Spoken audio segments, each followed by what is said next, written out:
پیر شف شف کو بے نقاب کرنا تھا، اور خاص طور پر یہاں برطانیہ میں جو اس کی فالوئنگ تھی، یہاں جس طرح سے لوگ پاگل تھے. دیکھیں ایک مریض کو آپ لے کے جا رہے ہیں بیچارے کو سردی میں، آپ ایک کینسر کی پیشنٹ کو لے کے جا رہے ہیں، آپ ایک جگر جس کا خراب ہے اس کو لے کے جا رہے ہیں، اور وہ بدبخت جو ہے جس کو ایک آیت نہیں آتی، جس کو کوئی ایک صورت نہیں آتی، جس نے ساری زندگی میں ہزاروں ویڈیوز اس کی سوشل میڈیا پر موجود ہیں، ایک آیت کریمہ کبھی پڑھ کر نہیں سنائی، جس کو نماز تک نہیں آتی، وہ آدمی جو ہے نا وہ جعلی شف شف کرنے کے نتیجے میں وہ ہزاروں ڈالرز اور پاؤنڈز یہاں سے وہ جب جاتا تھا نا، تو میں آپ کے علم میں لے کر آؤں کہ یہاں سے ہر شہر سے گفٹس کا اس کا ایک الگ کنٹینر پاکستان جاتا تھا.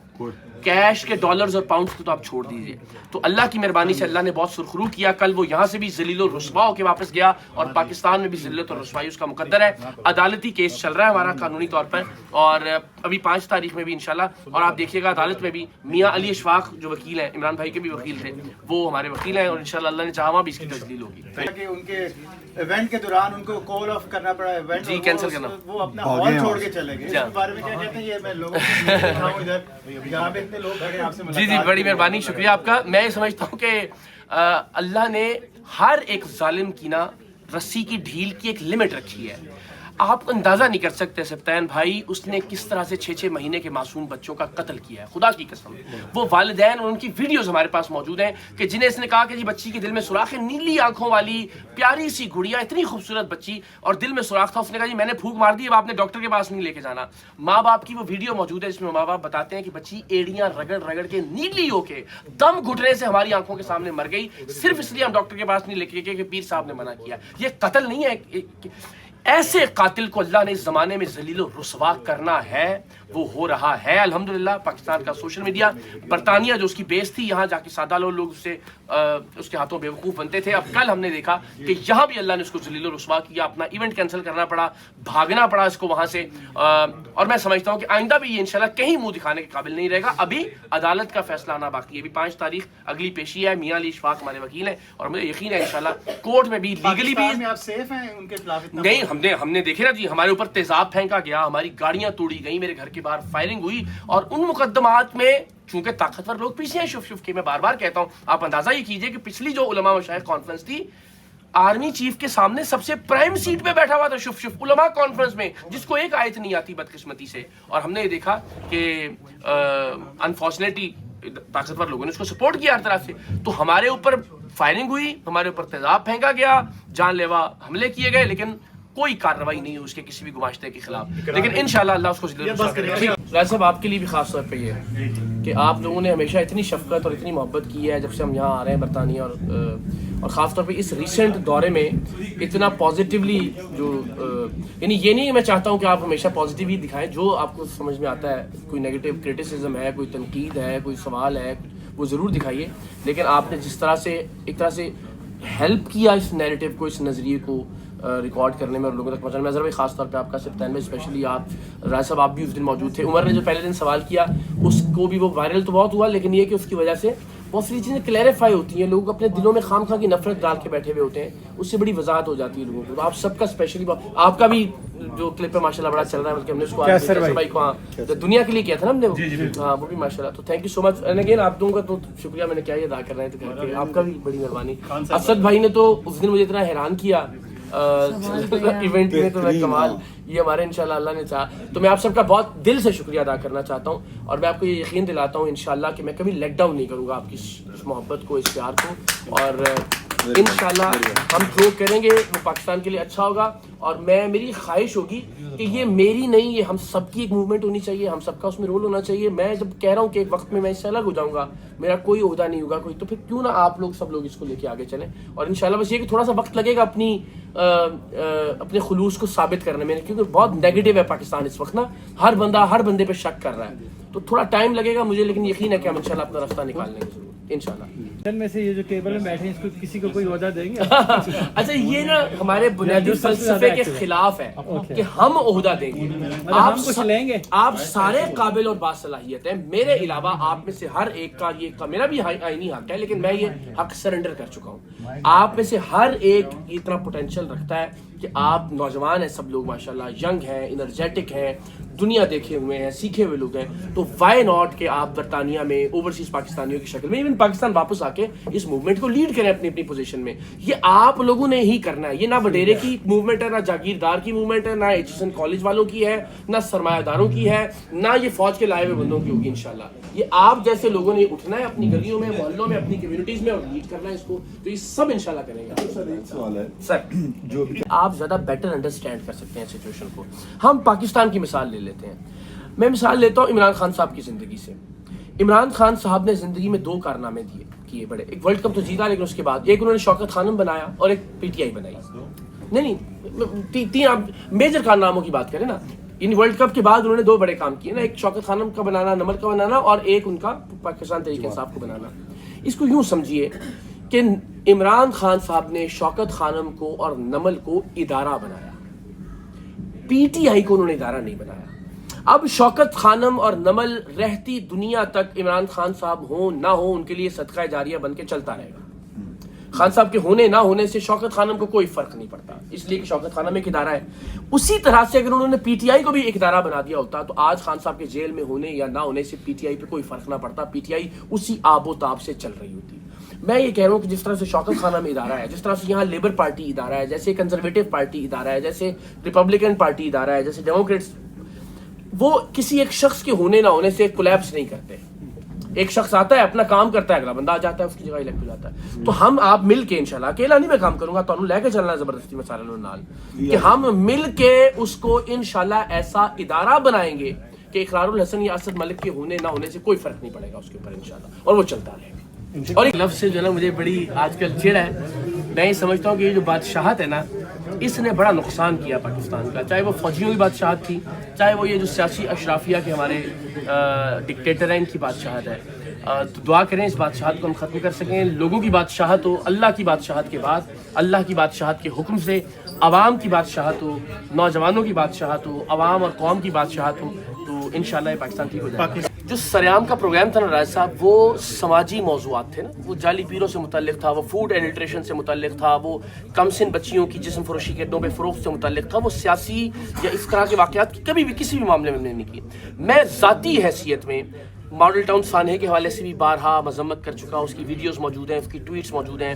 26 نومبر کو آج بھی آپ کے اس پلیٹ فارم پر بھی میں کہتا ہوں کہ ظلم تھا، بربریت تھی، وحشت تھی، درندگی تھی، قابل مذمت ہے. پہلے بھی کہہ چکا، وہ ریکارڈ پر موجود ہے. سانحہ مرید کے حوالے سے بھی بارہا میں نے اس کی مذمت کی، اس کے خلاف آواز بلند کی. پروگرام کا جو فارمیٹ تھا وہ سوشل ایشوز کے اوپر تھا، وہ پولیٹیکل معاملات کے اوپر اس طرح سے نہیں تھا. تو میں جو انڈیویجول حیثیت میں آپ یہ جتنے واقعات کی آپ بات کر رہے ہیں ان کے حوالے سے میں نے بھرپور انداز میں مذمت کی. اس کے بعد آپ نے جو سوال کا اگلا حصہ آخر میں آپ نے کہا ارشد شریف صاحب کے متعلق آپ نے کہا، دیکھیں وہ لفظ موجود ہے، ٹویٹ موجود ہے، سارے لوگ میں نے کہا کہ میں اگر بطور صحافی ارشد شریف قتل کیس کی تحقیقات میں انصاف نہ کر سکا تو میں صحافت چھوڑ دوں گا.